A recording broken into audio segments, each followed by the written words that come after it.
très profonde, on le verra pour les conséquences pour l'agglo, de la réforme de la fiscalité locale. Donc on avait eu en 2011 la réforme de la taxe professionnelle. En 2021, on aura la réforme notamment liée à la suppression de la taxe d'habitation à l'horizon 2023. Sur le plan local, le budget 2020 de l'orientation budgétaire s'articule aussi avec une évolution du périmètre de compétences, puisqu'au 1er janvier 2020, ce sera le transfert de la compétence eau potable à l'agglomération et ce sera la prise de compétences soutien aux clubs sportifs de haut niveau.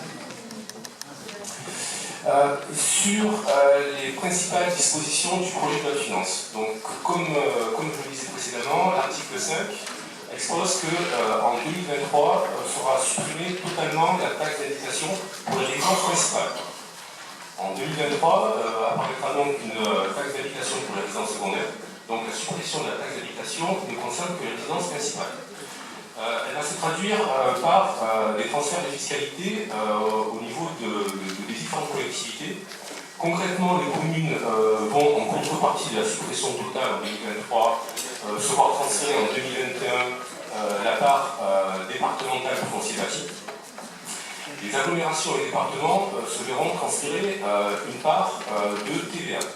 Concrètement, aujourd'hui, les départements ne disposeront plus d'aucun levier fiscal. Ce sera donc des dotations, des fonds de péréquation qui constitueront le principal recette et les principales ressources.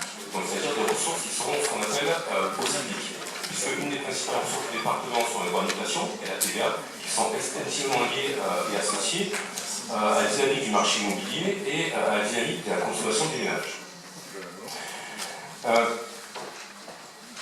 Pour l'agglo, vous voyez les effets de la réforme. Concrètement, l'agglo se voit transférer une part de TVA. Alors c'est une fraction de TVA qui est au niveau national, elle n'est pas du tout territoriale. Donc concrètement, vous avez un produit de référence de 25 224 441 € à peu près évalué en 2020. Donc cette taxe d'habitation sera compensée par de la TVA. Quels sont les effets en matière d'autonomie fiscale? Avant réforme, la part des recettes de fonctionnement où l'agglomération ou l'exécutif disposait d'un pouvoir de levier fiscal, c'était 76,20%. 23,80% étaient des recettes sur lesquelles il n'y avait pas de levier, c'était la DGF, les dotations, sans pouvoir de la part de l'Assemblée territoriale. Après réforme, l'agglomération perdra 25% de son pouvoir de taux. Donc 50% seront des recettes sans levier fiscal et 50% avec levier fiscal. Donc on voit bien que la réforme qui est actuellement discutée au sein du Parlement entraîne clairement une modification en matière d'autonomie financière des collectivités locales et bien entendu des départements.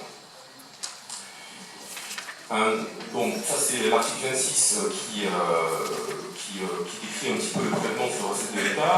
Donc ce PLF 2020 consacre, du moins, le maintien des dotations. On sait que depuis 2013, les collectivités perdaient de la DGF.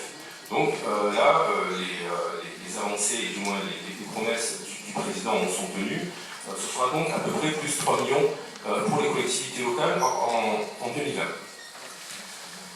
Ramener au budget à proprement dit, donc les grandes notes budgétaires, c'est pour le budget primitif principal, c'est 124 millions d'euros. Concrètement, l'agglo aujourd'hui pèse 125 millions d'euros sur l'espace économique et sur le périmètre local.